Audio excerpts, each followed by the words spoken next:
우리 될 수 있게 도와주시옵소서. 하나님 아버지 감사합니다. 귀하고 복된 은혜 속에서 우리가 하나님의 영광 가운데 있음을 다시 한번 확인합니다. 하나님, 오늘도 예배를 통하여서 우리가 선택받은 자의 그 자리에 있는 것을 은혜와 감사로 고백할 수 있게 도와주시고, 우리의 공로가 아닌 오직 예수의 공로로 우리가 이곳에 예배하고 있음을 다시 한번 고백하며 확인하는 시간 될 수 있도록 축복하여 주시옵소서. 오늘도 말씀 앞에 정직하게 서고 싶은 모든 자가 주님 앞에 모였습니다. 성령께서 말씀하시고 우리 모두가 성령의 음성을 듣는 귀하고 복된 시간 될 수 있도록 축복하여 주시옵소서. 함께 하실 것을 믿고 간구하며 예수 그리스도 이름으로 기도합니다. 아멘. 네, 하나님 말씀 보도록 하겠습니다. 창세기 4장 16절부터 5장 5절까지의 말씀입니다. 저와 여러분이 한 절씩 교독하고 마지막 절은 합독하도록 하겠습니다. 교독합니다. 가인이 여호와 앞을 떠나서 에덴 동쪽 놋 땅에 거주하더니 그가 임신하여 에녹을 낳은지라. 가인이 성을 쌓고 그의 아들의 이름으로 성을 이름하여 에녹이라 하니라. 에녹이 이랏을 낳고 이랏은 무후야엘을 낳고 무후야엘은 무드사엘을 낳고 무드사엘은 라멕을 낳았더라. 라멕이 두 아내를 맞이하였으니 하나의 이름은 아다요 하나의 이름은 실라였더라. 아다는 야발을 낳았으니 그는 장막에 거주하며 가축을 치는 자의 조상이 되었고, 그의 아우의 이름은 유발이니 그는 수금과 퉁소를 잡는 모든 자의 조상이 되었으며, 실라는 두발가인을 낳았으니 그는 구리와 쇠로 여러 가지 기구를 만드는 자요 두발가인의 누이는 나아마였더라. 라멕이 아내들에게 이르되 아나와 실라여 내 목소리를 들으라. 라멕의 아내들이여 내 말을 들으라. 나의 상처로 말미암아 내가 사람을 죽였고 나의 상함으로 말미암아 소년을 죽였도다. 가인을 위하여는 벌이 7배일진데 라멕을 위하여는 벌이 77배 1이로다 하였더라. 아담이 다시 자기 아내와 동침하매 그가 아들을 낳아 그의 이름을 셋이라 하였으니 이는 하나님이 내게 가인이 죽인 아벨 대신에 다른 씨를 주셨다 함이며, 셋도 아들을 낳고 그의 이름을 에노스라 하였으며 그때 사람들이 비로소 여호와의 이름을 불렀더라. 이것은 아담의 계보를 적은 책이니라. 하나님이 사람을 창조하실 때에 하나님의 모양대로 지으시되 남자와 여자를 창조하셨고 그들이 창조되던 날에 하나님이 그들에게 복을 주시고 그들의 이름을 사람이라 일컬으셨더라. 아담은 130세에 자기의 모양 곧 자기의 형상과 같은 아들을 낳아 이름을 셋이라 하였고, 아담은 셋을 낳은 후 800년을 지내며 자녀들을 낳았으며 그는 930세를 살고 죽었더라. 아멘. 네, 우리 주변에 있는 분들에게 이렇게 한번 인사하도록 하겠습니다. 내가 여지껏 본 사람 중에 제일 잘생긴 것 같습니다. 네, 오늘은 진짜입니다. 네, 제가 사실은 이렇게 오래 서 있으면 안 되는데 성미가 안 될 것 같아요. 네, 그래서 조금 제가 짧게 하더라도 서서 빨리빨리 하도록 하겠습니다. 네. 네? 아니면 저거 목발을 좀 갖다 주세요. 목발 하나만. 그 펜이 없어요. 펜이. 우리 아까 보니까 펜이 없어가지고. 네, 하나만 주세요. 하나만. 두 개는 안 되고. 펜이 어디 있지? 네. 제가 다시 말씀드리면 그 무릎은 제가 이제 떼어낸 부분을 이렇게 이식하는 연고를 붙였거든요. 그래서 그 부분이 이렇게 눌리거나 갈리면 안 되는 상황인데, 다행히 제가 이제 수술한 부위가 무릎 아랫뼈하고 위에 뼈가 맞닿는 부분이 아니라 무릎 위에 있는 앞부분이어가지고 조금은 괜찮다고 얘기해서 저한테 이렇게 너무 세게만 딛지 말라고 이렇게 얘기했거든요. 그래서 너무 큰 걱정 안 하셔도 되고요. 일단은 어쨌든 제가 이 목요 예배를 너무 아끼고 사랑하는 예배입니다. 그래서 너무 감사하고, 또 제 옷차림이 또 반바지를 입고 설교하는 거 제가 언제 또 해보겠습니까? 어쨌든 뭐 이런 또 은혜의 시간을 통하여서 귀한 은혜들을 함께 나누고, 또 그 은혜 속에서 하나님이 우리에게 주시는 귀하고 복된 진리의 말씀들이 더 깊게 자리 잡는 시간이 되기를 소망합니다. 제가 그래서 좀 짝다리를 짚고 있어도 건방지다 생각하지 마시고, 무게중심을 이렇게 바꾼 거니까 그렇게 알고 계시면 될 것 같아요. 사실은 제가 이 목요 예배를 통해서 우리 교회 얼마나 하나님 많은 일을 하시냐면, 우리 교회 좀 기이한 현상이 하나 있습니다. 뭐냐면 목요 예배 설교 조회수가 주일 예배보다 높아요. 그러니까 물론 이제 주일 예배는 많이 오시니까. 그런데 목요 예배는 그만큼 외부에서도 많이 들으시는 것 같아요. 그리고 이번에 홍콩에 가서 제가 창세기 전체 강의를 할 때 이 목요 예배 설교를 그대로 다 AI로 원고를 만들고 그걸 토대로다가 이렇게 만들어 가지고 가지고 왔습니다. 결과는 하나님이 일을 하셨고요. 그 일하신 하나님의 은혜 속에서 이제 홍콩에 있는 분들이 그렇게 말씀을 드릴게요. 홍콩에 있는 분들이 이 설교와 이 강의를 계속 듣는 걸 너무나 원하세요. 예, 너무나 원하셔가지고 사실은 이제 결론적으로는 제가 주중에 두 반을 맡아서 진행하기로 했습니다. 예, 그러니까 토요일 날 오후에 한 반, 밤에 한 반 이렇게 해서 전체를 다 커버할 수 있는 성경 공부를 이제 시작을 합니다. 그래서 여러분 이 목요 예배가 어떤 일을 하고 있는지를 좀 알려드리고 싶었어요. 그래서 우리 교회 목요 예배 오시는 분들에게 야 내가 이 빛과 소금 교회를 넘어선 복음의 영역이 확장될 때 그 예배를 내가 지키고 있구나, 내가 중보하고 있구나 이런 자부심을 갖는 은혜가 있기를 소망합니다.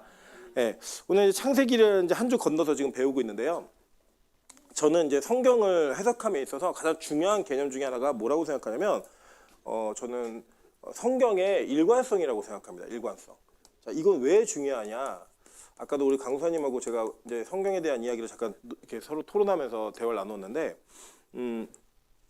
서양의 학문은 기본적으로 조그만한 범위로, 조그만한 범주로 성경을 다루는 거를 선호합니다. 그래서 무슨 말이냐면 창세기 1장 1절 갖고 논문을 쓰는 거예요. 예를 들어 논문 주제를 쓰는데 창세기 1장부터 5장까지 이렇게 가져가면 야 너 이거 못 써. 이거 1장 한 절 내지 두 절만 써야지 이렇게 해서는 논문을 쓸 수가 없어 라고 얘기를 합니다.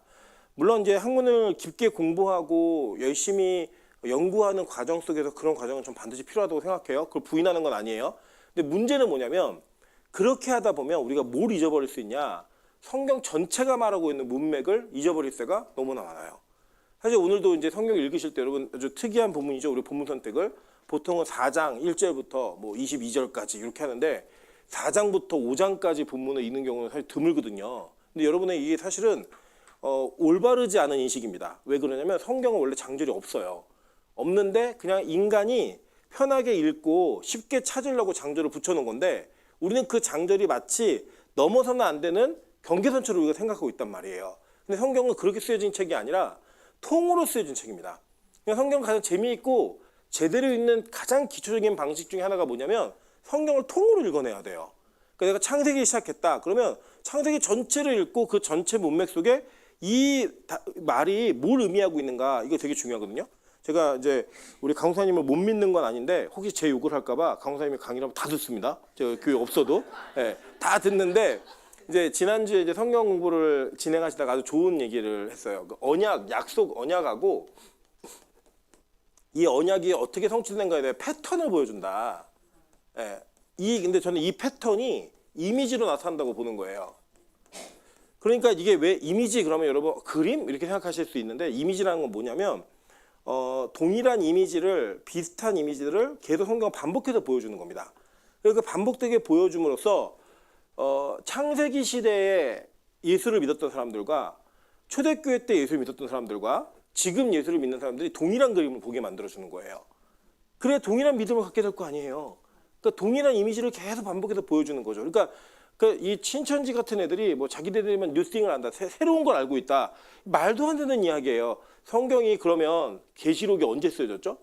초대교회 때 쓰여진 책이잖아요. AD 100년 이내, 뭐 90년, 80년, 90년 요 근처에 쓰여진 책인데 그때 쓴 책을 지금까지 아무도 뜻을 모르고 왔다는 거예요? 말도 안 되는 거죠. 성경은 그 성경이 쓰여진 시대부터 성경이 읽혀지는 시대부터 예수님이 오시는 그때까지 동일한 이야기를 하고 그 동일한 이야기 속에서 우리가 적용점이 다를 수 있는 거예요. 시대가 다르니까. 그러니까 동일한 진리를 깨달아야 동일한 진리 안에서 예수를 믿는 겁니다. 그래서 제가 여기서 강조하는 게 뭐죠? 제가 제일 많이 강조하는 게 성경 전체가 예수의 패턴이라는 거예요. 예수라는 언약의 패턴. 그래서 창세기 1장 1절부터 계시록 마지막 장까지 계속 나타나는 건 예수에 대한 이미지를 나타내는 거고 성경의 목적이 뭐예요? 우리의 뭘 위해서 쓴 책이에요? 구원을 위해서 쓴 책이에요. 그러면 그 성경이 우리의 구원을 위해서 쓴 책이라고 한다면 초대교회 때 읽었던 사람들이나 지금 있는 사람들이나 구약의 성도들이나 모두 성경을 읽으면서 뭘 발견해야 돼요? 예수를 발견해야 되는 거예요. 예수를 통해 어떻게 구원받는가. 오늘 성경은 우리에게 이걸 동일하게 얘기해주고 있다는 겁니다. 오늘 이제 여러분 이거에 좀 하이라이트 같은 부분을 보실 거예요. 사실은 제가 오늘 이 족보의 이름을 보면서 이름에 무슨 뜻이 있나 이걸 좀 연결해 보고 싶었는데 그건 다음 시간 좀 미루도록 하고요. 이 족보가 이름으로 일맥상통하게 쭉 진행되고 있는 과정 속에서 이 족보 전체를 우리가 어떻게 이해해야 될 것인가 이걸 좀 보시자는 거예요. 그럼 성경은 족보를 되게 중요하게 생각합니다.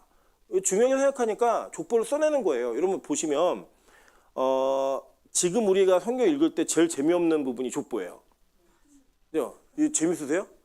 재미없잖아요. 여러분 우리 옆집 김씨 아저씨네 족보 읽어도 재미가 없는데 외국인 이름이 막 나열되는 족보가 여러분 그 얼마나 재밌다고 그걸 또 읽으세요. 사실 그리고 그 족보를 읽다 보면 이게 무슨 의미야 찾기가 너무나 힘든 거예요. 그런데 한번 거꾸로 한번 생각해 보실게요. 성경이 쓰여진 시대에 종이가 귀했어요, 안 귀했어요?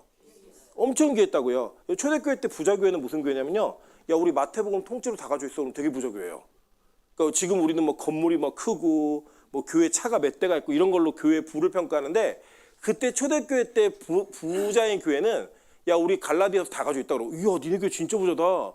우리 교회는 일장밖에 없는데 이런 거예요 그냥. 그만큼 종이가 비쌌고 그 종이 자체가 소유하는 것이 굉장히 큰 명예였습니다. 그래서 지금은 뭐 탱크가 몇 대냐 이게 국력이지만 그 시대엔 도서관에 장서가 몇 권 있는가 이게 그 나라의 국력을 상징했어요. 막 책 모으고 힘쓰고 그러면서 막 70경도 번역하고 막 그런 거예요.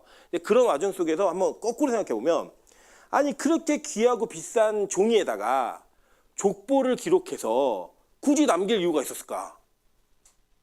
한번 생각해 보시는 거예요. 여러분 예를 들어 여러분 그 금으로 된 금박지 진짜 순금으로 된 금박지에다가 여러분 집에서 애기들이 거기다가 그림 그리는 거 뭐 누구야 호별이가 거기다가 쓰는 거예요. 호순이 태어났으면 좋겠다 뭐 이렇게 쓰는 거예요 그냥.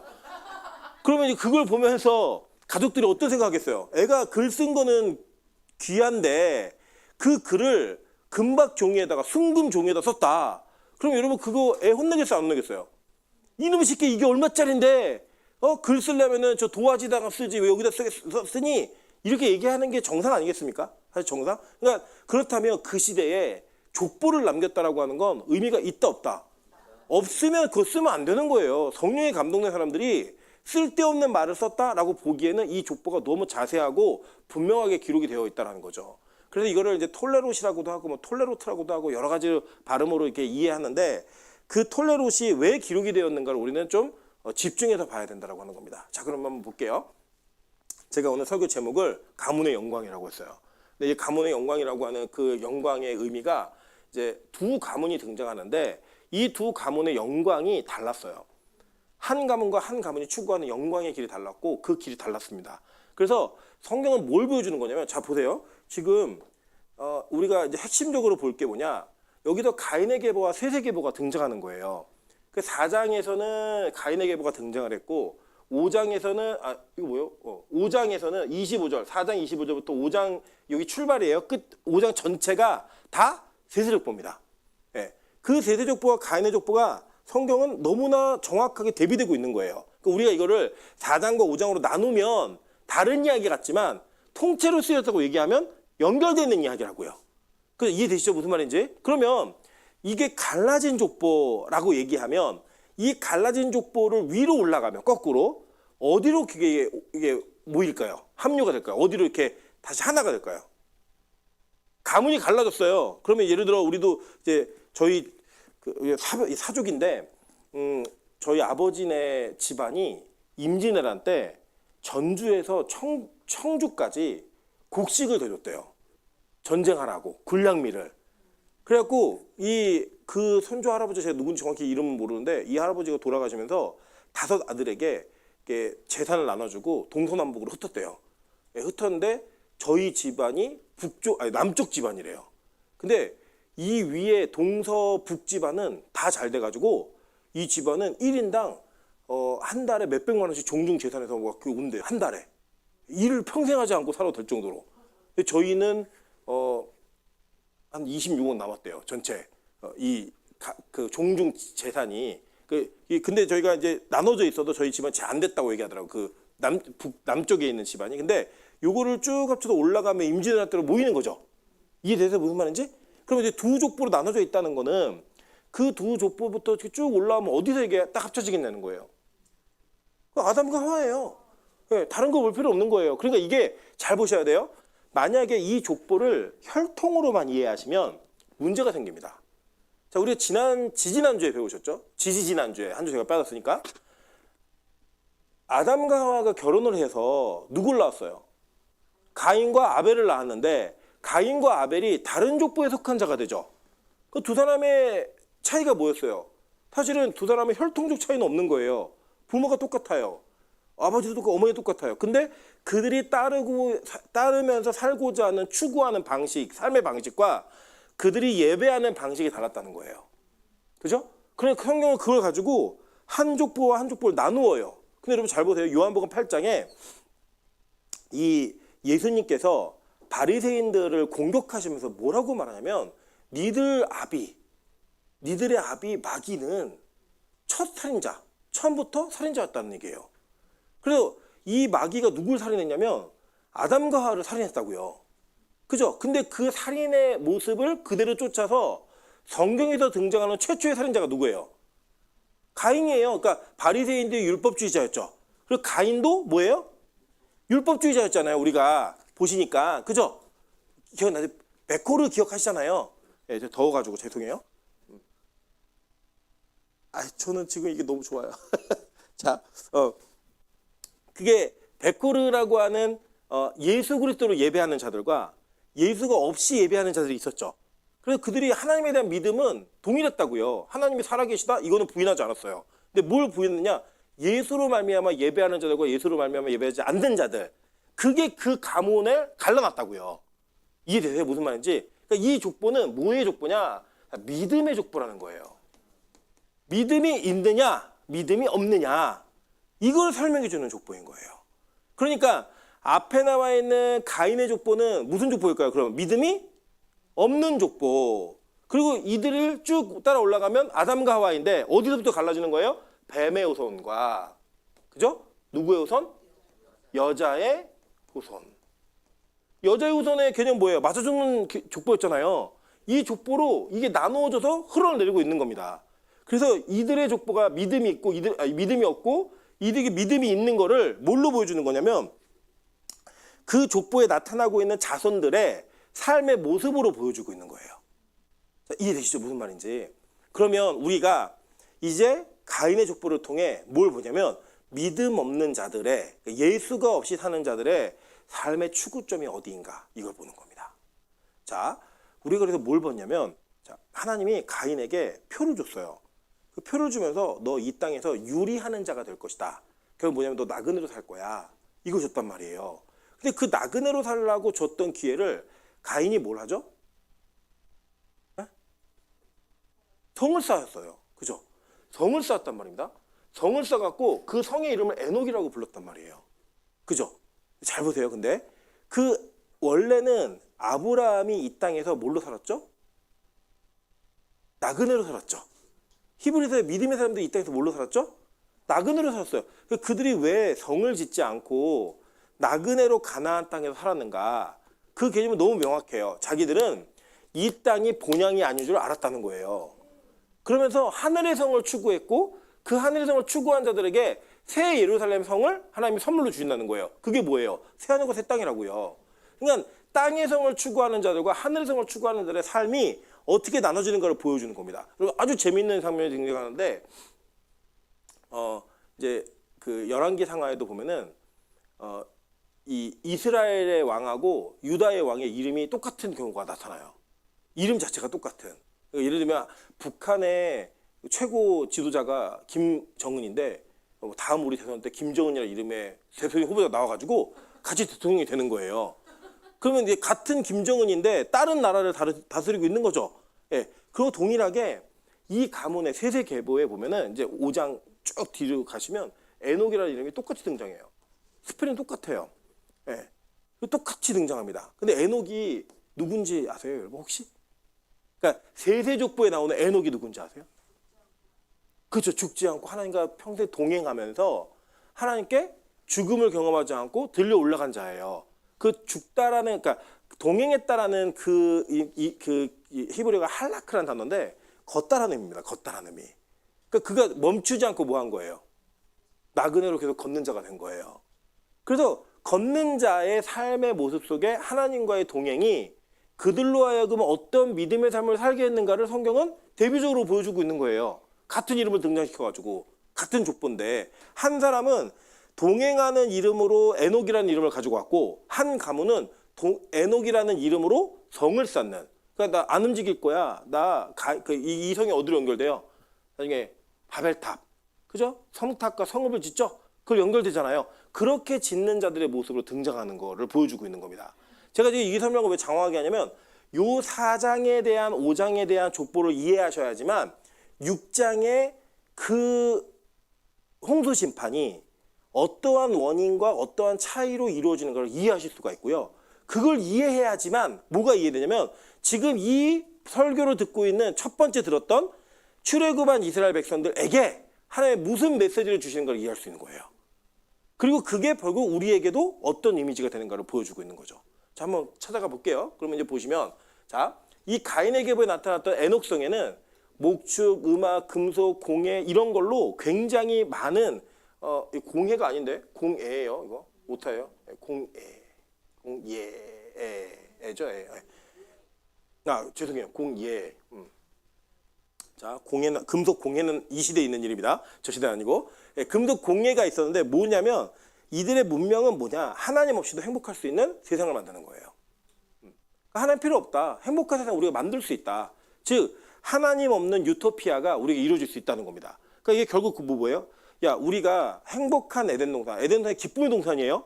이름 뜻 자체가 그 기쁨의 동산으로부터 우리 쫓겨났어. 그런데 그 쫓겨난 그 기쁨의 동산에서 우리는 예수를 통해 다시 그 안식의 자리로 돌아가는 것을 추구하지 않고 그거 없이도 이 땅에서 기쁘게 살 수 있어. 이거를 추구하는 자들의 모습을 그 성에 여지없이 보여주는 거예요. 그래서 그 중간에 누가 등장하냐? 라멕이 등장을 해요. 라멕이 뭐 한 사람이냐면 라멕이 우리 남자들에게는 굉장히 이렇게 선망의 대상이 될 수 있는 사람입니다. 일부 다처제를 처음으로 실행한 사람이에요. 네. 이런 얘기하면 이제 또 우리 진짜 유부남들은 동의를 못하는 게 한 분 모시기도 힘들어 죽겠는데 네. 두 분이 계시다. 이거는 정말 너무 힘든 일이에요. 제가 강민이가 이제 저희 교회 오기로 이제 약속하고 지금 이제 오고 있잖아요. 오고 있는데 강민이네 집이랑 이게 머니까 저희 집에서 토요일 날 재워요. 저는 그 토요일 밤에 아이 하나 더 오는 게 그렇게 위대한 일인지 몰랐습니다. 네, 근데 아이가 둘에서 셋이 되니까 둘일 때는 어느 정도 감당할 수 있었는데 셋이 되니까요. 제 통제와 한계를 넘어서더라고요. 그래서 내가 포기를 해요, 그냥.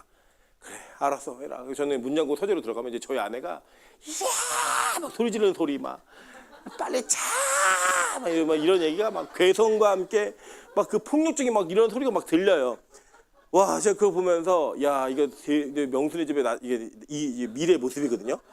둘 이상, 그러니까 제가 그래서 이거 우리 저기 이강 교사님한테 얘기했어요. 둘 이상은 낳지 마라. 하나만 낳아도 괜찮다. 그리고 제가 우리 미혼인 처녀들과 총각들에게 만약에 결혼을 하지 않고 살 수 있다면 그 능력이 된다면 그거보다 행복한 일은 없다. 제가 이렇게 설파하고 다니는 중입니다. 자, 어쨌든 이 여자를 둘을 얻는데 이 라멕이 뭐라고 얘기하면 야, 만약에 가인을 죽이면 벌이 7배야? 근데 라멕을 죽이면 77배야. 이거 뭐예요? 하나님은 7배였지 나는 77배로 갚아낼 거야. 그 뭐 자기 하나님보다 더 크다는 거죠. 이 세상을 사는 인간들의 세계관을 보여주는 거예요. 이 세계관을. 반면에요, 이 세세족보는요, 진짜 초라해요. 그러니까 뭐가 있냐면 낳고 죽고 한 일에 애 낳는 것밖에 없어요. 뭐 김희원의 족보예요. 낳고 죽고 하는 거예요, 그냥. 네, 다른 거 없어요, 그냥 낳고 죽고 하다가 그 에녹은 동행하고, 그죠? 뭐 별거 없어요, 진짜. 뭐 업적에 쓰여 있는 게 아니에요. 야, 얘는 뭐 그러면 오래 사는 거 뭐 이런 거 쓰여 있지. 뭐 얘가 몇 살, 재밌게 얘네는 이게 뭐죠? 그 수명이 나오지 않아요. 수명이 등장하지 않아요. 왜요? 이미 죽은 백성이에요. 그냥 이 사람 계산하지 않아요. 그 보세요. 여기 다시 사는 백성들이잖아요. 그러니까 하나님 수명을 계산해요. 자, 이거 잘 이해하세요. 얘네 부활이 없다는 게 아니에요. 얘네 부활합니다. 근데 이 부활은 죄된 상태에서 영원히 지옥에 사는 부활이라서 그걸 부활이라고 부르지 않는 거예요. 사망이라고 부르는 거예요. 오히려 그거를. 반면에 여기는요. 부활을 하죠. 여기는 나이를 기록합니다.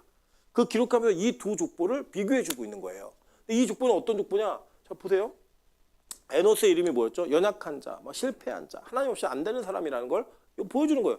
셋이 대신한 자라는 이름의 뜻인데 그 이름의 뜻을 갖고 자기 아들의 이름을 뭐라고 짓냐면 에노스라고 짓습니다.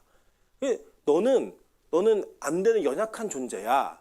그러니까 그때부터 비로소 사람들이 누구 이름을 불러요?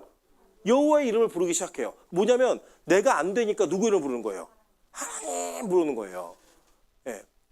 부르면서 나아가는 그 모습이 너무나 우리가 볼 때는 나약함의 모습인데 하나님이 볼 때 그게 위대함의 모습이라는 거예요. 이게 믿음이 있는 자들의 모습이라고 성경은 얘기하는 겁니다. 그럼 되게 재밌는 일이 뭐냐면 우리 교회 사역자들 중에 제가 보면 우리 제일 겁이 많은 사람이 우리 김민정 간사예요. 김민정 간사는 특별한 계기가 없이 간사가 되었습니다. 이 길에 뛰어들었어요. 네. 근데 우리 미나연 전사는 안 오면 안 되는 길로 하나님 이끄셨어요. 네. 우리 이승재 강사님하고 이제 나중에 우리 그 이윤 사모님하고 개인적인 교제를 할 기회가 있으시면 왜 하늘문에 있게 됐는지, 왜 빛가소금 교회에 계속 있어야겠다고 생각하게 됐는지 물어보세요. 그러면 깜짝 놀랄 일이 벌어집니다. 아, 그런 스토리가 있었구나. 그렇게 안 하면 안 되는 길로 하나님이 이끄셔가지고 주님을 찾고 그러는 거 말고 방법이 없는 거예요. 그렇게 만드시는 거예요. 아까도 저희가 이제 태바실에 앉아가지고 처음에 하늘문을 만났을 때 각자의 상황과 마음들을 이렇게 막 나누는데 아 진짜 재밌었어요. 우리 그 이윤 사모님은 이런 얘기하더라고요. 자기가 택세가 시작한 지 3일만 도망갔거든요. 동쪽으로 도망갔습니다. 네, 다 도망갔는데 자기가 지금 생각해보면 하늘문 전체 공동체가 올인하고 있는 예배에서 그게 얼마나 미친 짓인지 지금 보니까 너무 끔찍하대요. 근데 그때는 그게 옳은 거예요, 자기가. 그래서 그냥 가는 거죠. 달려갔는데 원래는 남편이 쫓아가야 되거든요. 여보, 난 당신밖에 없어. 이걸 원했던 건데 거기서 죽으려면 죽어. 이러면서 쳐주도 않고 막 이러니까 며칠 안에 다시 기어들었어요. 예, 바로 다시 아무도 몰라요. 안 왔다가 온 거 아무도 모르는데 저희만 아는 건데 이게 이제는 그게 회복이 되니까 우리가 웃으면서 할 수 있는 얘기죠. 우리 민정 간사가 처음에 하늘문에 갔을 때 두 번째 줄에 앉아가지고 완전히 얼굴을 쳐다보질 않았습니다. 어디마다 땅을 보면서 하다가 예배 끝나자마자 저한테 와가지고 이렇게 얘기해요. 표정을 드렸어요. 도대체 누구한테 너라고 하시는 거예요? 누가 너예요? 막 이러면서 이게 예를 들어 목사님 근데 누구한테 너라고 하시는 거예요? 이거 질문이잖아요. 근데 표정이 도대체 누구한테 너라고 하시는 거예요? 이거 뭐예요? 따지는 거죠. 에? 한판 뜨자고 그죠? 한판 뜨자. 원장이고 보고 나와라. 한판 뜨자. 뭐 이런 자세인데 우리 민영하다가 지금 생각해도 자기가 그런 일을 행동을 한 게 너무나 정신 나간 짓이라는 거예요. 근데 그게 깨달아졌을 때는 아 내가 이러면 안 되는 건데 내가 하는 거죠. 그 깨달았을 때는 그게 내가 그랬으면 안 되는데 이런 게 있는 것처럼 하나님이 믿음의 사람들에게는 부르짖지 않으면 안 되는 상황을 통하여서 하나님을 찾게 만드세요. 그게 에노스 가문을 대표하는 내용이에요. 얘네들은 없어요. 화려함 이런 거 없어요. 뭐 문명의 발달? 제가 이걸 문명의 이기를 다 반대하는 게 아니에요. 여러분 잘 보세요. 만약에 여러분이 핸드폰을 손에 쥐고 핸드폰을 사용하는 게 하나님을 찾는 것보다 재미있고 기쁘다는 걸 지어지지가 않잖아요. 그 우선이 안 끝나면 여러분 뱀의 우선에 가문에서 놀고 있는 거예요. 이제 핸드폰 사용하셔도 돼요. 게임도 하셔도 다 하셔도 돼요. 근데 만약에 여러분이 그걸 하시면서 나 이거 하나님이랑 같이 있는 것보다 너무 기뻐. 그러니까 예를 들어 게임하다가 예배 드리는 시간을 잊어버렸다. 이거 뭐예요? 뱀의 우선인 거예요. 네. 제가 들었는데 우리 박매영 권사님의 가문에는 게임의 피가 흐르고 있습니다. 유전자가 그쪽에 흐르고 있어가지고 박매영 권사님이 예전에 신혼 때 그 우리 장로님께서 출근하시면서 로드런너라는 게임을 탁 깔아주고 나가면 갔다 와요. 그리고 시작했는데 누가 서 옆에 서서 보면 퇴근했대요 벌써. 그러니까 남편을 막 기다리며 밥을 짓고 이런 게 아니라 뭐를 섬긴 거예요. 아 게임 너무 재밌어, 너무 사랑해. 막 하다 보니까 남편이 나중에 와 있는 막 이런 일들이 계속 반복이 되었던 거죠. 그러니까 이게 뭐냐, 우리가 이 땅에서 무엇을 하시는 저는 상관없다 생각해요. 솔직히 말하면 죄에 대한 직접적으로 금지한 내용을 말고는 뭘 하셔도 사실 상관없어요. 근데 중요한 건 뭐냐, 그게 하나님과의 관계를 무너뜨리면 이건 문제가 되는 거예요. 그 아무것도 아닌 일인데 예를 들어 여러분이 공부하는 게 좋은 거예요, 나쁜 거예요? 그죠, 좋죠. 근데 공부를 예배보다 더 사랑하면 이거는 우상숭배예요. 뱀의 우선인 거예요. 그 뭐냐? 내가 기도하지 않아도 내가 열심히 하는 걸 하면서 난 행복할 수 있어. 그게 바로 이 땅의 사람들의 모습이었다고요. 가인의 계보의 모습들. 반대로 이 계보는 뭐냐? 주님 찾지 않으면 안 돼요. 그리고 자꾸 죽음에 대한 수면이 딱 끊어지는 게 보여지는 거야. 내 한계가 뭔지를 계속 보여주는 거야, 족보가. 보여주면서 너 죽어. 너는 끝나. 그리고 거기에 답을 하나 갖다 넣어놔요. 봤지? 너 저쪽은 에녹이라는 성의 이름을 지었는데 그 에녹은 하나님과 평생 동행하다가 천국에 불러 올라갔어. 와, 멋있지 않습니까? 네. 나중에 에녹이 유다서에도 등장하잖아요. 선지자로 등장해요. 에녹이 뭘 예언했는지 아세요? 에녹이 재림할 때 예수 그리스도께서 어떻게 오시는가를 분명하고 정확하게 예언합니다. 멋지지 않습니까? 저는 자꾸 자기가 뭘 새로운 걸 안다? 이거 다 거짓말쟁이들이에요. 성경은 동일한 이야기를 반복적으로 이미지로 만들어서 우리에게 시대에 맞게 계속 보여주셨어요. 그 선지를 통하여서 동일한 걸 추구하게 하셨다는 거죠. 자, 계속 볼게요. 자, 그럼 이게 뭐냐? 지금 이 사람들은 우리가 지난 시간에 배웠죠? 영적 나침판이라는 제목으로 배웠는데 에덴 동쪽으로 갔어요. 원래 에덴에서 동쪽으로 쫓겨났다고요. 그죠? 근데 더 동쪽으로 간 거예요. 더 동쪽. 그죠? 더 동쪽으로 갔고 거기에 가서 에녹을 낳고 뭐 했어요? 성을 쌓았다. 그게 이 타락한 집안의, 그러니까 뱀의 후손의 모습들이 어떤 모습인가를 성경은 정확히 설명해 주고 있는 거예요. 그러니까 니들 이렇게 사는 게 어떤 삶인지 알아? 하나님을 떠나는 방향. 그 떠난 방향 속에서 성을 짓고 에녹이라고 하는 성을 쌓고 그리고 거기에서 유리하는 자가 되는 것이 아니라 여기가 내 땅이야 라고 얘기하는 그 동쪽 신할 땅. 뭐가 나와요? 신할 땅. 바벨탑. 바벨탑이요. 이 신할 땅에 세워진 거예요. 여기 이 탑이 원래는 탑이라는 개념이 아니고 성과 성읍과 뭘 찾았죠? 뭐라고 나왔지? 성읍과 탑이라고 나오죠. 그러니까 성을 만든 거예요. 성을. 그 성 안에 상징적인 탑을 하나 세운 거라고요. 그런 개념으로 성경은 우리에게 그걸 이해해주고 있는 겁니다. 그게 뭐냐면 이게 결국에는 성경이 우리에게 주고자 하는 내용은 뭐냐면 족보를 통하여 믿음 없는 족보가 어떠한 형태와 삶의 모습으로 살아가고 있는가를 우리에게 보여주면서 믿음 있는 족보와 비교를 해주는 거예요. 자, 제가 이거를 이제 왜 이렇게 말씀을 드리냐면 이거 다 배운 건데, 잠깐만요. 요거만 볼게요. 제가 오늘도 길게 안 할 겁니다. 자, 여기 보시면 우리 다음 시간에 조금 더 볼 건데, 요거는 좀 보고 지나가야겠네요. 그냥 보지 말고. 근데 재미있는 게 뭐냐면요. 세세족보를 설명할 때 세세족보를 좀 특이하게 설명을 해요. 어떻게 설명하냐 보실게요. 자, 아담의 계보가 이러하니라 라고 얘기해요. 그죠?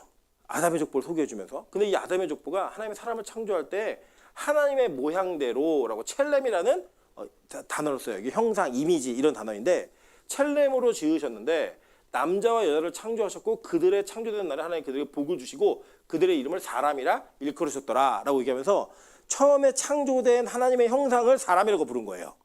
그런데 셋을 낳을 때는 성경에 뭐라고 그랬냐면 5장 3절 보여줄래요? 창세기 5장 3절 다 같이 한번 읽어보실게요. 창세기 5장 3절입니다. 5장 3절 자, 다 같이 읽어보실게요. 시작. 아담은 130세에 자기의 모양 곧 자기의 형상과 같은 아들을 낳아 이름을 셋이라 하였고. 자, 여기 보니까 셋이 누구의 형상대로 만들어졌어요? 아담의 형상대로 만들어진 거예요.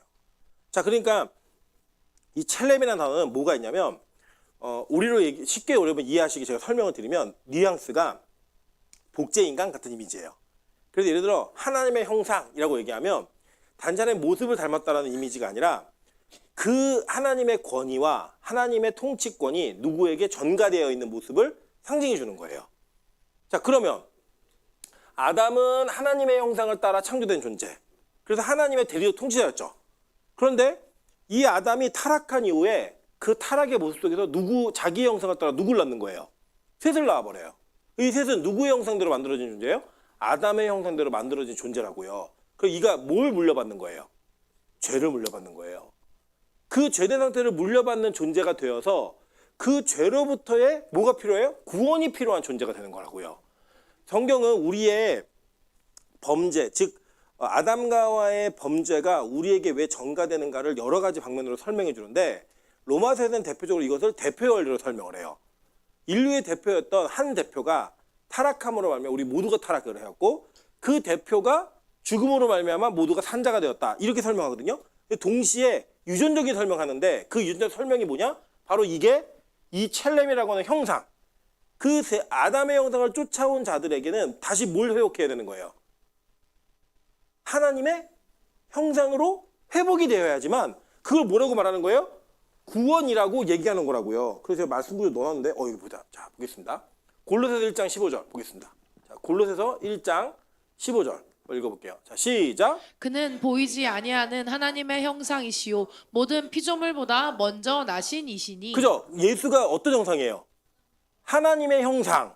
그러니까 원래 첫째 아담과 마지막 아담을 설명할 때 첫째 아담도 하나님의 형상대로 창조되었고 마지막 아담도 누구의 형상대로?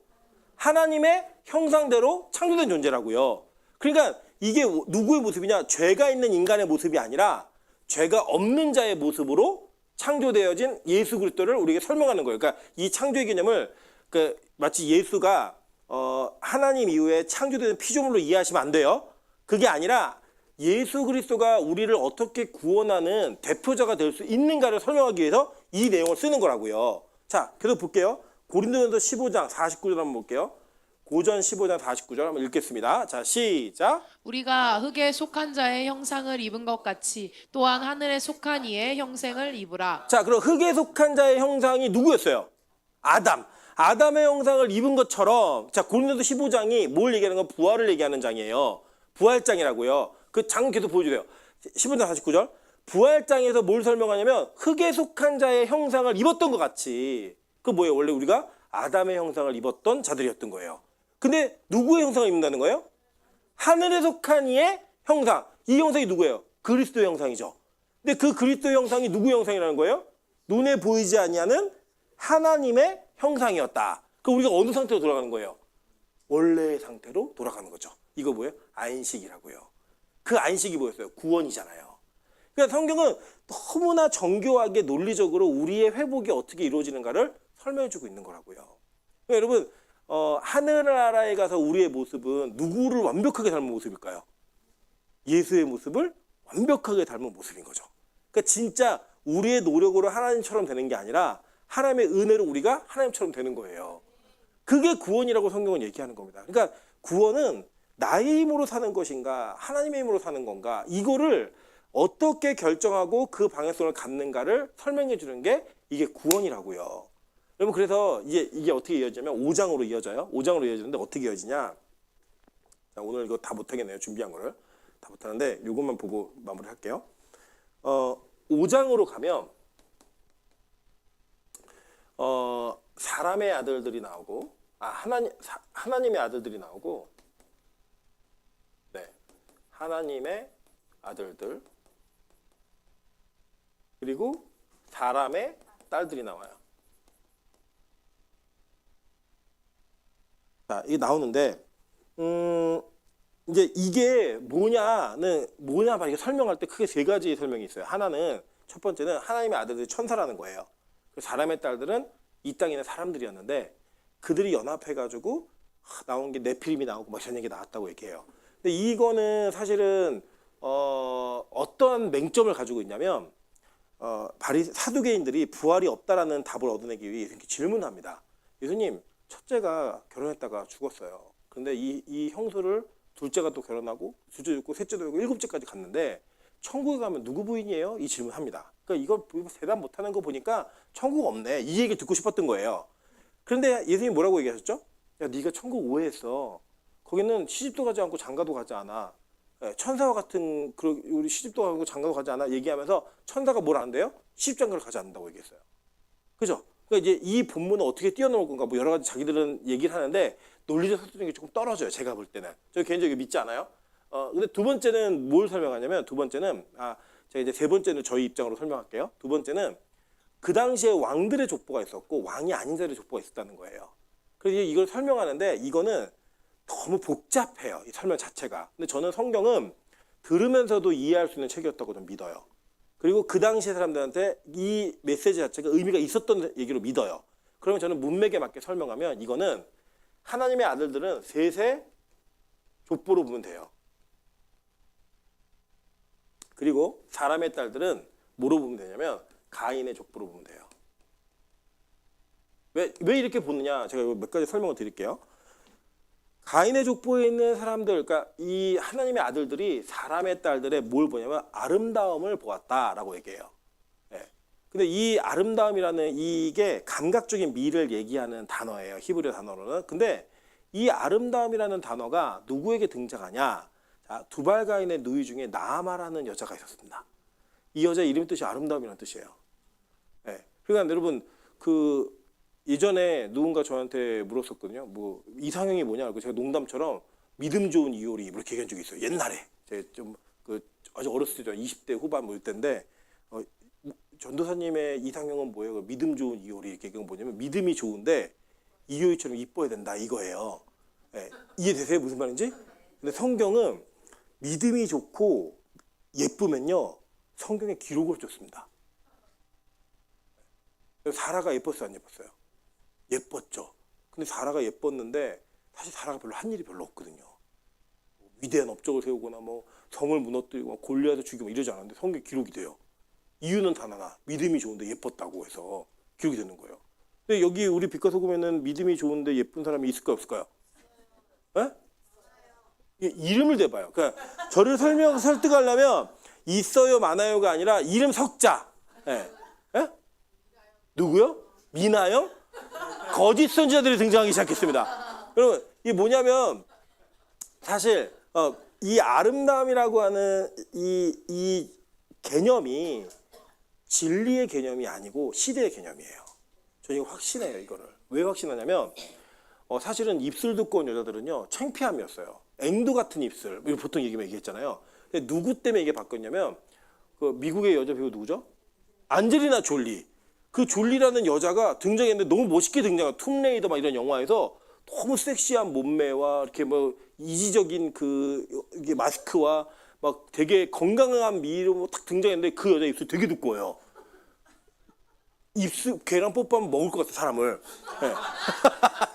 네. 그게 두꺼워요. 그래서 그때부터 입술 두꺼운 게 매력 포인트가 되어버렸어요. 그러면 우리 조선시대는 앵두 같은 입술이 그 항상 미인들의 그 개념이었잖아요. 루즈값도 별로 안 들어가고 막 이런데 요새는 어때요? 입술을 일부러 막 크게 그려요. 그리고 여러분 흑인 여자애들 보시면 화장할 때 입술 막 되게 크게 그리잖아요. 막 그게 미의 개념이라는 거예요. 미의 개념. 이게 바뀝니다. 계속. 그럼 조선시대만 하더라도요. 우리가 가지고 있는 미인도를 보시면 절대 우리 기준으로 예쁘지 않아요. 그 다음에 쌍꺼풀이 있으면 돼요? 안 돼요? 안 돼요. 쌍꺼풀이 없는 여자가 이쁜 여자였다고요. 지금은요. 입으로 못생겨지려고 수술을 해요. 그러면 조선시대에 어떤 사람이 지금 이 시대에 딱 태어나면 무슨 얘기가 있어요? 야, 이 시대 여자 되게 못생겼다. 다 왜 저렇게 생겼니? 막 이렇게 얘기하고. 예수님 시대 예루살렘이라는 예레킴 요레미야스라는 책에 보면요. 예수님 시대에는 미의 기준이 몸무게였어요. 우리 한 집사님은 우리 옆 사람이 인사하겠습니다. 시대를 잘못하고 태어났습니다. 우리 이윤 사모, 뭐 우리 민정 간사, 뭐 이런 사람들, 미나연 전사님, 뭐 이런 분들이 지금 막 필사적으로 다이어트를 하고 노력하고 있는데요. 이분들 조선시대 때 태어났어요. 근데 예수님 시대 때 태어났으면요, 절세 미인, 예. 노원 3대 미, 뭐 이런 걸로 막 각각 맞는 거예요, 막. 예.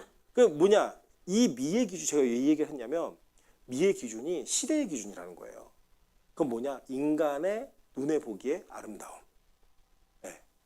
그래서 그게 여러분 첫 번째 인간의 눈에 보기에 아름다움의 출발이 뭐였어요? 선악과였잖아요. 그 선악과를 보는 눈의 아름다움의 판단의 기준을 가지고 지금 이들이 뭘 선택했느냐? 결혼을 선택한 거예요. 여러분 되게 재밌는 게 뭐냐면 우리가 보통 아담 그 홍수 심판을 이야기할 때 홍수 시대가 막 살인 뭐 막 이런 게 막 난무했고 폭력이 난무했고 이런 걸로 막 설명을 해요. 보통은 주일학교 때. 저도 막 그런 그림 많이 봤고요. 근데 성경은요, 홍수 심판의 직접적 죄의 원인을 뭐로 얘기하냐면 결혼이라고 얘기합니다. 희한하죠? 네, 결혼이라고 얘기해요. 그럼 이 가문과 이 가문의 결혼이 왜 문제가 되는가? 이걸 봐야죠, 우리가. 자, 볼게요. 지금 얘네 족보가 만약에 가인의 족보라면, 자, 에덴이 서쪽에 있었고, 아담과 하가 에덴 근처로 쫓겨났어요. 그죠? 그리고 아담과 하가 쫓겨난 상태에서 지금 가인은 더 동쪽으로 갔어요. 그쵸? 얘네가 막 이렇게 번창했겠죠. 사람들이 많아지고. 그리고 얘네도 번창했겠죠. 세세 족보가. 이게 세세 족보가 되고 이게 가인의 족보가 된 거예요. 이게 점점 더 커갖고 점점 이렇게 커서 만난 거예요. 그러면 자, 우리가 영적인 타락의 방향을 동쪽으로 봤다라고 성경이 이해한다면, 그 전제를 갖는다면 얘네가 어디로 간 거예요? 동쪽으로 간 거예요. 점점 동쪽으로 간 거예요. 그래서 동쪽에 있는 누굴 만난 거예요? 가인을 만나서 같은 위치까지 간 거예요. 뭘 의미하는 걸까요? 얘네도 점점 타락하고 있었다는 거죠. 그래서 그 타락을 통해서 결혼을 했는데, 아니, 결혼이 뭐 그렇게 큰 죄야? 얘기할 수 있는 거죠. 근데 보세요. 예배소서 5장에 보면 결혼을 그리스도와 교회의 연합으로 봤죠. 그죠? 그 그리스도와 교회의 연합으로 보면서 이 연합을 통하여서 하나님은 구원이라는 거를 이루고자 하셨어요. 그죠? 이게 하나님 마지막 계획이에요. 우리가 여러분은 결혼으로 구원받는 존재들입니다. 인식하셔야 돼요. 근데 이 땅의 결혼으로 내가 이게 구원이 안 되는 거야, 이걸 인식하면서 진짜 남편이 누굴 기다리는 거예요? 예수를 기다려서 진짜 신랑과 혼인함으로써 구원받는 게 우리의 결혼인 거예요. 그래서 이 결혼을 실제적 모형으로 보여줬던 완성형 모형이 뭐였냐면 사마리아 여인과 예수 그리스도의 결혼이었다고요. 우물가에서. 근데 그 이미지를 보면서 우리가 뭘 꿈꾸는 거냐면, 야, 새하늘과 새 땅에 가면 내가 참 신랑을 만나 정말 구원받는 결혼 혼인잔치에 참여하겠구나. 그리고 그래서 제가 이번에도 가서요, 뭐를 하나 발견했냐면, 그 홍콩에 있는 분들하고 성경 공부하다가, 여러분, 지금 남편과 지금 아내가 천국 가서도 남편이고 아내이면 거긴 천국이 아닙니다. 그랬더니 아멘! 다 그랬어요. 이거는 한국에서도 그렇지만 거기 가서도, 예, 거기는 아몬이에요. 아몬 그랬어요. 예. 뭐냐면 그 인생이 다 괴롭다는 거예요. 여러분, 이 땅에서 남편에게 기대하지 마시고 아내에게 기대하지 마세요. 거기에는 진짜 구원이 없어요. 거기에 구원이 있으면 예수가 안 필요하다니까요. 그러니까 양관시기는 없어요, 여러분. 양관시기는 이 땅에 존재하지 않습니다. 어디에 존재하냐? 드라마에만 존재하는 사람이에요. 네. 제가 그랬다니까요. 우리 교회에서 그래도 젊은 부부들 중에 부부금술이 되게 좋은 부부가 우리 정명수 김희연 그 가정이거든요. 뭐냐면 자기는 이렇게 정명수 이름만 들어도 막 떨린대요. 네. 그리고 막 정명수는 집에 들어서 김희연의 목소리만 들어도 막 떨린다는 거예요. 제가 그래서 진짜 그런지 물어봤더니 요새는 피곤해서 잠만 잔대요. 그냥 들어오면 자고 그냥 애 안고 분리해서 자고. 그래서 그거는 그냥 면피용으로 우리 대회에 이렇게 얘기하자 약속한 것 같아요. 제가 볼 때는 그 정도 개념이고, 우리가 이 땅에서는 진짜 참 신랑과 참 남편을 만날 수가 없어요. 네, 그래서 그 결혼으로 하나님은 구원이라고 하는 위대한 사역을 예비하여 놓으신 거예요. 이해되시죠? 그러니까 결혼은 이 땅의 유한한 시스템인데, 이 결혼이 무한으로 들어가는 그 시스템의 변환을 이룰 때 이 이미지를 가지고 하나님은 구원이 어떻게 이루어질지를 설명해 주신 거예요. 그런데 이 결혼을 뭘 담은 거예요, 지금? 뱀의 족보와 여자의 족보가 섞이고 있어요. 자, 그리고 이게 문제가 됐느냐? 하나님은 여자의 후손을 통하여 뱀의 머리를 밟을 계획이 있는데, 이 족보가 합쳐지면 어떻게 되는 거예요? 난리가 나는 거예요. 이 족보가 합쳐지면 하나님의 계획이 어떻게 되는 거예요? 무너지는 거예요. 그러니까 이거는 지금 뭘 얘기하는 거냐면, 교회라고 하는 믿음의 공동체의 타락의 모습을 보여주는 거예요. 원래는 누구랑 결혼해야 되는데, 원래는 예수 그리스도와 결혼해야 되는 여자의 후손으로서의 정체성을 이어가야 되는데, 그걸 이어가지 않고 이거를 뱀의 족보하고 공유하는 이 일이 벌어진 거예요.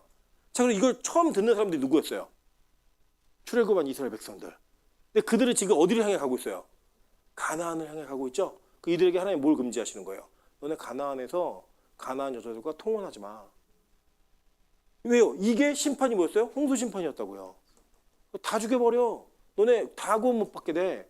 그 구원의 메시지가 지금 가나안을 향해 가고 있는 이스라엘 백성들에게 외쳐지고 있는 거예요.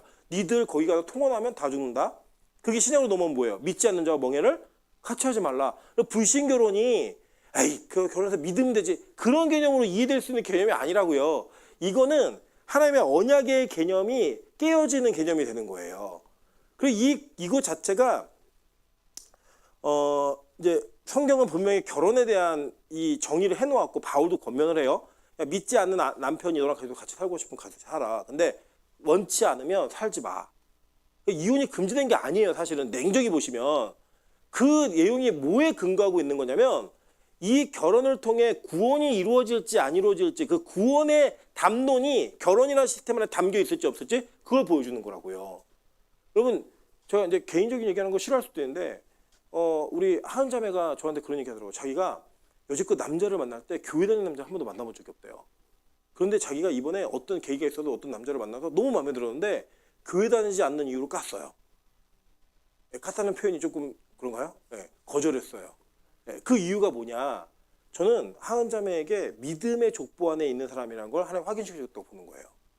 오늘 되게 재밌는 일이 있었는데 사실 하은 자매가 어떤 회사에 무슨 제안을 받아서 이제 한 달 뒤에는 그게 될 수도 있고 안 될 수도 있는 또 다른 제안 하나 받은 게 있어요. 근데 제가 하은 자매한테 야, 너 이거 믿음의 일인데 이거 한번 해보지 않을래? 근데 이거는 정말 자기를 희생하지 않으면 안 되는 일이에요.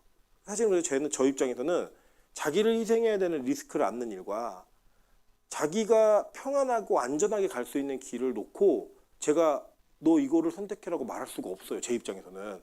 네 선택에 맡길게. 그랬더니 너무 놀란 게 우리 이강선 같이 들었는데 자기는 이걸 해보겠다는 거예요. 그래서 큰일 났네. 내가 더 책임을 져야겠네. 막 되게 마음에 부담감이 생기고 막 그렇거든요. 예를 들면 제가 항상 얘기하지만 민정 간사도 결혼을 할까 말까 매달 고민도 많이 해요. 근데 민정 간사가 가서 막 선도 보고 막 믿지 않는 애도 만나고 막 이렇게 막 계속 만나면 저는 그 부담감을 가질까요, 안 가질까요? 안 가져요. 지가 뭐 알아서 하는 거예요. 근데 민정 간사 믿는 거예요. 주님 연하를 주실 줄 믿습니다. 막 기도 열심히 하고 있어요. 계속 기도하면 제가 부담감 가질까요, 안 가질까요?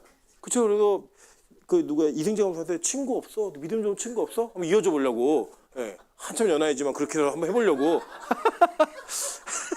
이런 부담감을 가질 수밖에 없는 거예요. 그러니까 이게 뭐냐면 그 믿음의 족보에 포함된 사람들이 어떻게 사는 걸 보여주는 거예요. 저쪽에 막 칼 만들고 막 금속 공예 만들고 목 축업해서 막 대부자가 되고 막 이러고 있을 때 얘네 맨날 낳고 죽고 해서 뭐만 이어가요? 여자의 후손만 이어가고 있어요. 그게 믿음이었다고 성경은 얘기하는 거예요. 그럼 우리가 참 안타깝지 않습니까? 우리 교회에 있는 사람들 보면 지금 이 시간에 뭐하고 있는 짓이에요 이게? 뭐하고 있는 짓이에요 지금 목요일날 밤에 자기 개발을 하고 자기 놀 거 놀고 쉬고 이러면서 막 오늘도 우리 이강사님이 목사님 부탁드릴 게 한 가지가 있대요. 뭐가 그래요? 그랬더니 자기 아내가 꽃을 너무 좋아하는데 꽃놀이를 가고 싶대요. 꽃놀이를 한번 갔다 오면 안 되겠냐고. 그래서 제가 저 없는 동안에 고생 많이 했잖아요. 갔다 와라. 사실 생각해보면 예전에 생각해보면 꽃놀이 그 자기들 마음대로 언제든지 갈 수 있는 건데 꽃놀이라고 하는 것조차도 예배랑 부딪히고 사역이랑 부딪히고 거기 물려 있으니까 꽃놀이를 가는 걸 되게 어렵게 얘기를 하더라고요. 그래서 제가 다음 주 화요일 날 교육자들 꽃놀이 간다 다 얘기했어요. 그냥 네, 꽃놀이 간다. 가서 예배 시간 물론 저녁 오지만 그래요. 가는 거예요. 근데 우리가 예전에는 내 마음대로 당연하게 내가 누릴 수 있는 걸 당연한 권리를 누렸던 모든 것들이 이제는 하나님과의 관계성 속에서 무언가를 해결해야 되는 방식으로 우리에게 변환이 되어져 버린 거예요. 물론 이제 저한테 물었다 하나님께 물었다 이런 개념이 아니라 그것 자체를 너무나 당연히 할 수 있었는데 세상의 걸 추구하지 않고 내 세상이 당연한 것 같다고 세상의 아름다움 내가 원하는 것들을 마음껏 할 수 있는데 이게 혹시라도 하나님에 걸리지 않을까 하나님의 문제가 되지 않을까 이거를 고민을 하고 걱정을 하는 존재로 바뀌었다는 거 이게 뭐다? 믿음의 사람들의 모습이었다고요. 세상 사람들도 얼마나 초라해요. 저 나약한 것들. 지들이 주권도 없이 꽃놀이도 제대로 한번 못 가. 예배도 한번 짐을 맘대로 못 봐줘. 우리 어제도 박매숙 권사님이 오셔가지고 목사님 제가 부활절에 어머니를 보러 가야 됩니다. 그게 사실은 갔던 거 당연한 건데 그 예배라만 빠지는 것 자체에 대한 그 부담감 이런 것들이 우리 안에 생기기 시작한 거예요. 그럼 빛가성 교회가 어떤 교회냐면요. 그 말도 안 하고 안 오시는 교회였어요. 지난주에 어디 가셨어요? 반일하러 갔다 왔습니다. 당연히 말하던 그런 교회가 이제는 그 반일 가는 걸 너무 하나님 앞에 죄송하게 그렇게 온 거죠. 바뀐 거죠. 이제는 반일을 가야 되는데 이게 나중에 더 믿음이 크시면 이제 안 가실 수 있는 믿음으로 우리 이번에 민혜영 전사님이 그 동생 결혼식을 안 갔어요. 주일날 11시에 결혼식 잡아나왔고 안 갔습니다. 사실은 어머니 아버지가 사이가 좋으셨으면 우리 민혜영이 공격 진짜 많이 받았을 거예요. 주님께서 역사하셔서 어머니 아버지가 이혼 직전까지 가는 싸움에 돌입하셨습니다. 그래갖고 민혜연 전사 신경 쓸 여력이 없이 내 싸움도 바쁘다 막 이래가지고 얼쩍 어물쩍 지나갔어요. 그냥 야 이거 얼마나 하나님의 은혜예요. 사실 우리는 막 겁도 많이 내고 야 혼인신고부터 해라 혹시 쫓겨나면 글로 가야 되지 않냐 여러 가지를 막 고민했는데 하나님께서 그 가정에 역사하셔서 어머니 아버지가 이혼 직전까지 가는 싸움을 하게 하셨습니다. 이혼 안 하셨어요? 그러니까 이뭐 딸내미한테 신경 쓸 여력이 없는 거예요. 하나님 우리를 지키시는 거죠. 근데 그거 안 갈 때 사람들이 야 저 병신 아니야 저거? 야 주일날 그거 한번 그만 못 가겠다고 얘기하고 동생 결혼식 가는 게 맞는 건데 그거를 안 하고 예배를 드리겠다고 하는 그 모습이 세상 사람들이 볼 때는 누구의 삶이에요? 이 세세족보의 삶이라고요. 낳고 죽고 낳고 죽고 낳고 죽고 한 일 뭐야? 없는데 하나님과 동행했는데 그거를 성경은 뭐라고 얘기하면 믿음이라고 얘기한다고요. 여러분 그래서 저는 예수를 믿는 사람들이 세상에서 유명해지는 것을 목표로 예수가 수단이 된다? 다 가짜라고 생각해요. 성경은 어디도 그런 걸 얘기하지 않았어요. 복음으로 유명해지는 거 저는 그거 맞다고 생각합니다. 그런데 믿음이 우리의 삶에서 역사되어짐으로 말미암아 내 명성과 내 부와 내 것이 커지고 나를 자랑하는 게 생긴다? 그거는 성경에 어디에도 없다고요. 어디에도 없다니까요. 여러분 욥기가 얘기하는 게 야 참고 견디면 부자 된다예요. 그거와 상관없이 욥은 하나님을 사랑하는 자였고 믿음 있는 사람이었다. 이거 보여주는 거 아니에요. 욥에게는 3배가 되나 4배가 되나 상관없어요. 다 가져가셔도 다 누구 거니까? 하나님 거니까. 그걸 보여주는 건데 우리는 뭐에만 집착해요. 야 고난을 견뎠더니 3배가 되었어. 이거를 집중하니까 얼마나 성경 엉터리를 읽고 있는 거예요. 여러분 이 계보가 말하는 건 저는 일관성이 있다고 생각해요. 가인과 아벨. 그러니까 이게 아벨이죠. 아벨과 가인. 그 삶이 어땠는가? 얘는 때리는 놈이고 얘는 맞는 놈이에요. 그리고 얘는 죽어요. 그리고 그 죽었는데 끊어지지 않고 다시 태어나고 다시 태어나고 교회가 계속 공격받았죠. 계속 교회가 이게 핍박받았죠. 근데 그건데 안 끊어지고 계속 와서 누굴 이어내요? 예수를 이어내버리잖아요. 저는 기독교 매체라고 얘기하는 매체 중에 뉴스엔조라고 하는 아주 상스러운 매체가 있습니다. 이 매체에서 어떤 패널에 나와서 얘기를 하는데 무슨 얘기를 하고 있냐면 신천지 통일교가 공격받을 때 교회가 변호해주지 않아서 이제는 차별법으로 교회가 핍박당하게 생겼다는 거예요. 미친놈들 아닙니까? 그 목사예요. 나와서 얘기하는 패널이.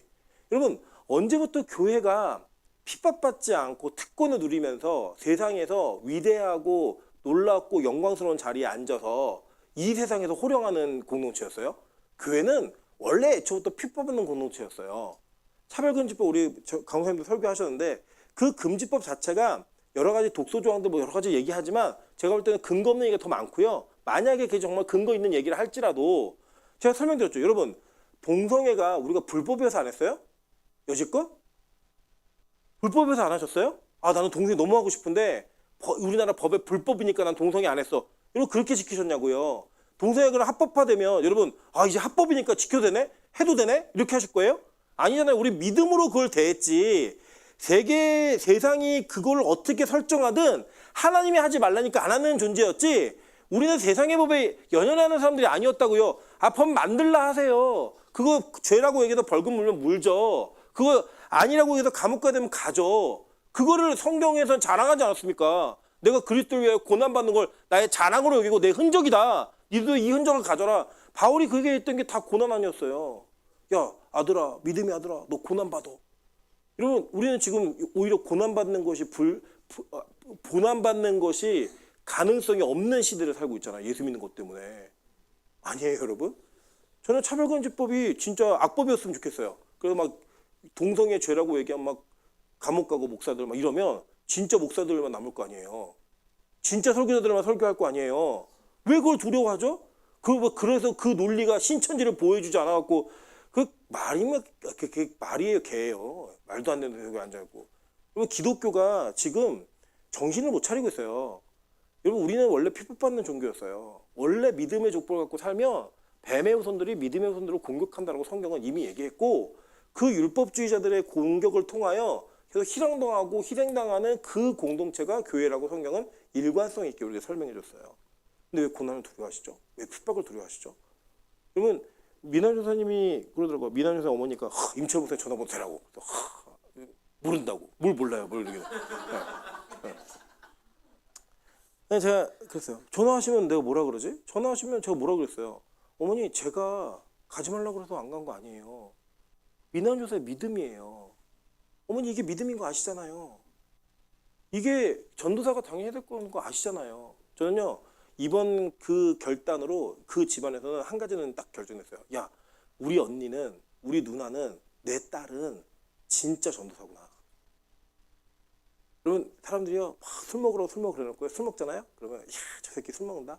장로인데 술 먹어. 저 새끼 목사인데 술 먹어. 뒤에서 되게 욕합니다. 앞에서는 그렇지, 뭐 사람은 어울려야지 막 이러는데요. 뒤에서 엄청 욕해요. 안 먹으면요, 그 자리에서 욕해요. 야, 뭐 예수 믿는 게 대수라고 안 먹어 막 그랬고요. 나중에는요, 그 사람 진짜 그리스도인이야. 저는 우리 교회가 그런 공동체성을 갖고 살았으면 좋겠다는 거예요. 그럼 배회 후손들에게 속지 마세요. 우리 누구의 후손이라고요? 여자의 후손이에요.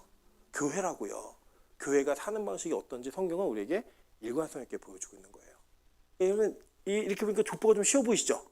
네, 다음 주에는 제가 그 족보에 있는 이름들을 분석하면서 하나님이 그 이름에다가 어떠한 복음을 숨겨 놓으셨는가, 그리고 그 이름 속에서 죽고 사는 사람들 속에 하나님이 어떠한 예언을 숨겨 놓으셨는가를 우리 이름들을 통해 한번 살펴보도록 하겠습니다. 사실 이거는 우리 이강사님이면 더 재밌을 것 같은데, 약간 제가 기회를 보아서 제가 한번 또 부탁해 보도록 할게요. 제가 이 시간 같이 우리 찬양으로 기도하며 나가는데요. 우리 하늘소망이라는 찬양이 있어요. 이 찬양의 가사가 저는 굉장히 좀 마음을 울릴 때가 많습니다. 찬양 가사를 제가 좀 읽어드릴게요. 나 지금은 비록 땅을 버타며 살지라도 내 영혼 저 하늘을 디디며 사네. 내 주님 계신 눈물 없는 곳 저 하늘에 숨겨둔 내 소망 있네. 보고픈 얼굴들 그리운 이름들 많이 생각나. 때론 가슴 터지도록 기다려지는 곳 내 아버지 너른 품 날 맞으시는 저 하늘에 쌓아둔 내 소망 있네. 여러분 진짜 하나님의 나라를 그렇게 꿈꾼 적 있으십니까? 여러분 어차피 우리 인생 딱 한 번 사는 인생인데 저 나라를 꿈꾸면서 지금 이 땅을 디디며 살고 있는 우리가 얼마나 행복한지를 한번 보여주시면 안 되겠습니까? 저는 우리 빛가성교회가 이걸 보여줄 수 있는 교회였으면 좋겠어요. 뭐 사람이 많이 늘어난 교회 뭐 다 좋죠. 다 좋지만 제가 제일 기대하고 꿈꾸는 거는 야, 저 빛가성교회 사람들은 진짜 예배를 드려. 저 사람들은 진짜 천국을 믿어. 저 사람들은 진짜 천국을 소망해.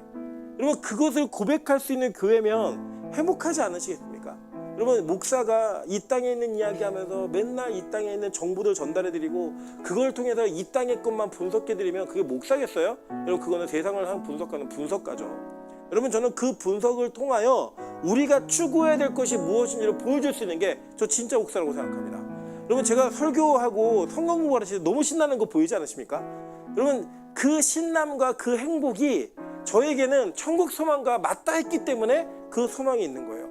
저는 진짜 제가 마지막 주님 앞에 서는 그날에 이 고난의 길을 끝까지 달려갔을 때 그 길 끝에 서 계시는 그 예수님의 품에 와락 안기는 그 꿈을 꾸면 너무 행복합니다. 저는 그게 너무 감격적이에요. 하나님 저 그날을 꼭 볼 수 있게 도와주십시오.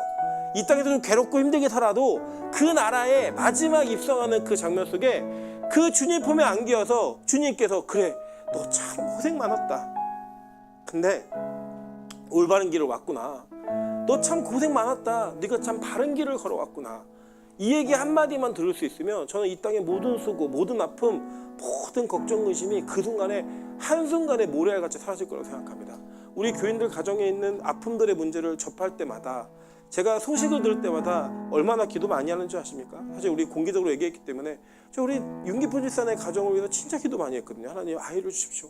아이를 주십시오. 한쪽에서 아이가 생겼다는 그 소리 들을 때마다 그 우산 파는 사람, 남학시 파는 사람의 그 어머니가 항상 그 양산 파는 어머니가 그 비가 오면 아들 걱정, 비가 오면 다른 아들 걱정 했듯이 제 안에 갖는 아픔들이 항상 있지만 그 아픔 속에서 하나님 이 가정을 통해 하나님 나라가 어떻게 보여질 수 있는지를 보여주세요. 우리 윤기분 집사 특세하고 나서 또 애기가 또 생겼어요. 너무 감사해요 진짜.